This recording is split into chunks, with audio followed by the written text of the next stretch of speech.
Hi guys, welcome back. I am upstairs in our loft. I don't show you guys this space very often, but today I'm gonna be working on a project, and our built-in desk that we have here, it's roughly like 18 feet long, and this is gonna be the perfect spot to tackle my sewing project. So if you follow me over on Instagram, then you already know that I've been working on a living room refresh for spring, and so far I ordered a new rug. I painted a painting, which I will share with you guys soon here on this channel. And the next thing that I wanna do is I wanna make my own pinch pleat curtains out of linen fabric. We've been living in this cottage for 4 years, and the entire time I've only had drop cloth curtains in the living room, and I am just looking for something new, looking for something a little bit more polished, and I found exactly what I wanted actually on Pottery Barn's website. But to get the 4 panels that I wanted, because our ceilings are so tall, it was $1,000 to order the curtains, and I knew that I could make them myself. Even though I've never done pinch pleat curtains before, I thought it would be fairly easy to tackle this project by using pleater tape. So I've got all of my materials down here. I've got my sewing machine out, I've got my shears, I've got some thread that hopefully I have enough, and then online I ordered the hooks and I ordered the pleater tape. And then over here, I've got my linen fabric. One tip that I would give you if you're gonna be making your own curtains, if you buy a linen or a linen blend, make sure you double check to see whether or not it's been pre-washed. If it hasn't been pre-washed, go ahead and wash it and dry it or hang dry it before you start your sewing project. And I typically iron it or steam it. It would be really hard to steam these long of panels because you'd have to have somewhere to hang them. So for me, the ironing board works great. This project is gonna involve a little bit of sewing. You just got to be able to sew a straight line and a little bit of ironing. And then of course I'm going to have to figure out what kind of a pleat I want to do using these hooks. This is going to be a very simple project, and I'm going to share all of the steps along the way here in this video and also on a blog post over on the blog. I definitely don't sew all of the time. It's something that I just do randomly here and there when I either can't find exactly what I'm looking for, or I don't want to spend, you know, thousands of dollars on this or that. Typically it's curtains or like a bed skirt or something. So I just have a basic sewing machine from Singer. This works great, especially for beginners. It's not pricey at all. I've had it for years and years. And this is the fabric that I ordered. It is a 50-50 linen cotton blend. I am going to take this fabric and I'm gonna seam it down the middle. I'm gonna sew 2 panels together because I wasn't able to find the fabric that I wanted that was wide enough. And my hope is that once I get this all done and hung up, the seam down the center will be completely hidden.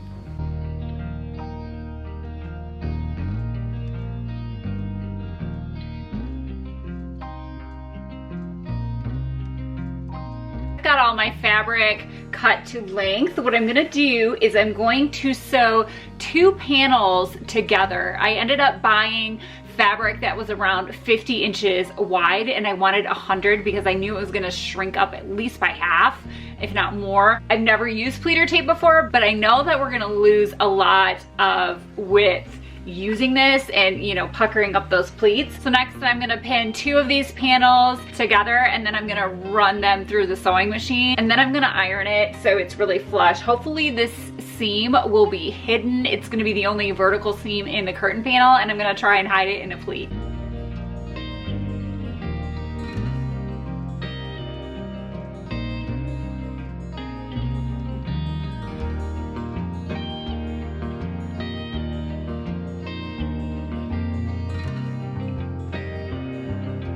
Now that I have both of these panels sewn together down the center, I've got a really large panel to work with.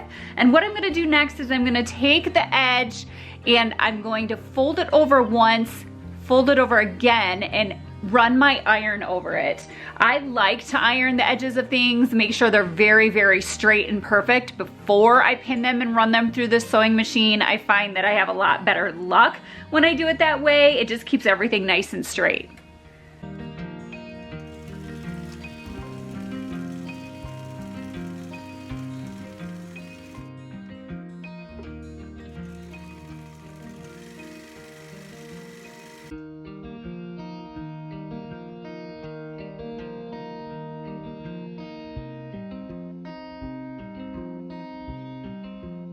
Now I have both sides sewn. I'm gonna take the top panel and I'm gonna fold it over the same thing. I'm gonna do like about 1/4 of an inch or 1/2 inch, and then I'm gonna fold it over 4 more inches, and that's gonna be the panel that I attach my pleat tape to. I just finished sewing my first panel. I'm completely done. I've got the pleat tape all attached to the top. What I'm gonna do before I start adding in my hooks is I'm gonna iron it really, really well before I start adding all of my hooks.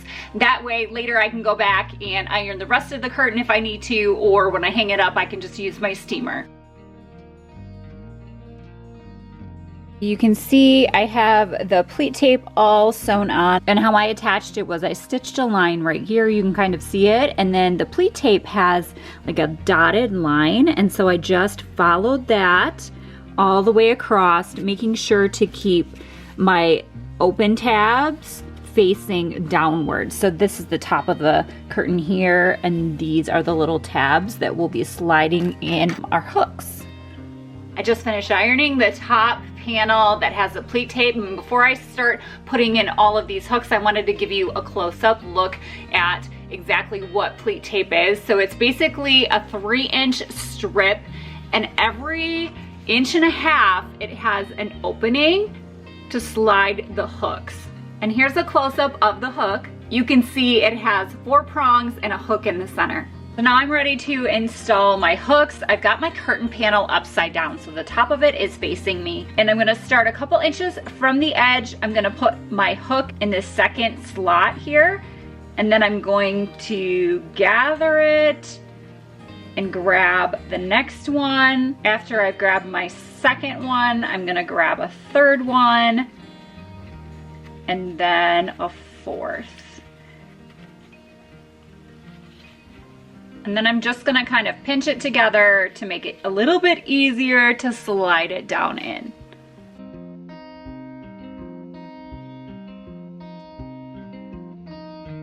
Now that I have my first pleat, I'm just gonna turn it back over, grab another clip, and continue all the way down. I'm gonna count down from this one, 1, 2, 3, 4, 5, and on my 5th one, that's where I'm gonna start my next hook.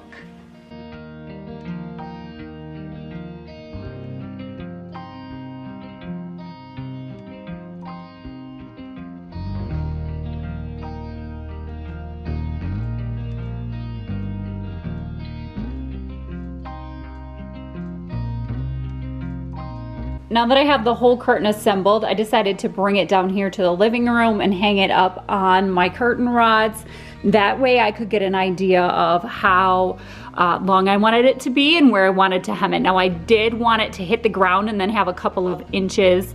So this is where I pinned it. I think this is maybe a little bit too much, so I'm probably gonna shorten it a little bit, but I do like it like just barely dusting the ground. So I'm going to repin that. The other thing I wanted to show you is the difference in styles of pleats. So over here, the 3 pleats that are on the right are just like the hooks inserted, and I thought they looked a little messy. It's not exactly the look I was going for. I wanted something a little more polished. So what I'm gonna do to make it look more polished is I'm just gonna take a needle and thread and put a little stitch in down at the base of the pleat. You can see the 4 over on the left, those just have a little pin in them, and look how much more polished that looks. I love it.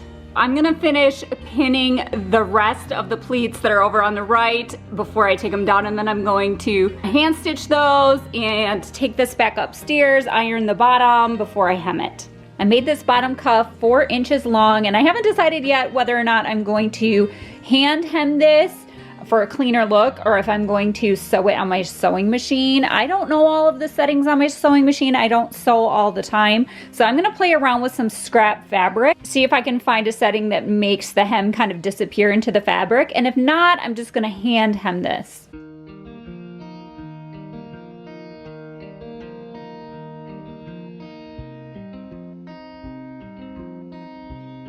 sorry about the lighting in here. It's starting to get a little bit darker, but I just wanted to show you real quickly what I decided to do. Instead of hand hemming this, I did find a stitch that looked very clean and pretty minimal.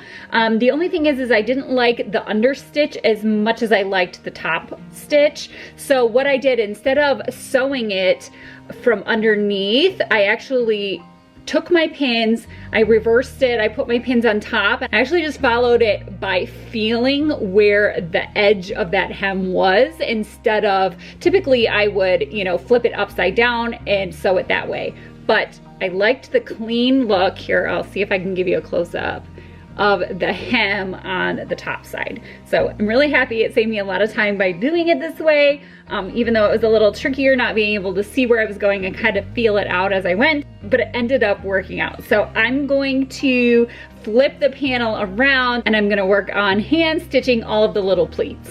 When I was downstairs, I pinned all of these, but I didn't measure them. I just pinned them at different lengths just to get an idea of if I wanted to tack it here or maybe down here. I kind of liked the longer look. These two are kind of long, but this one I think was the longest one. So I'm gonna take a measurement of that. That one was about 6.5 inches. So I'm going to repin the rest of these at 6.5 inches and then I'm gonna tack them. I know I have this pinned off already, but I'm just gonna use my tape measure to make sure that I have it exactly at 6.5.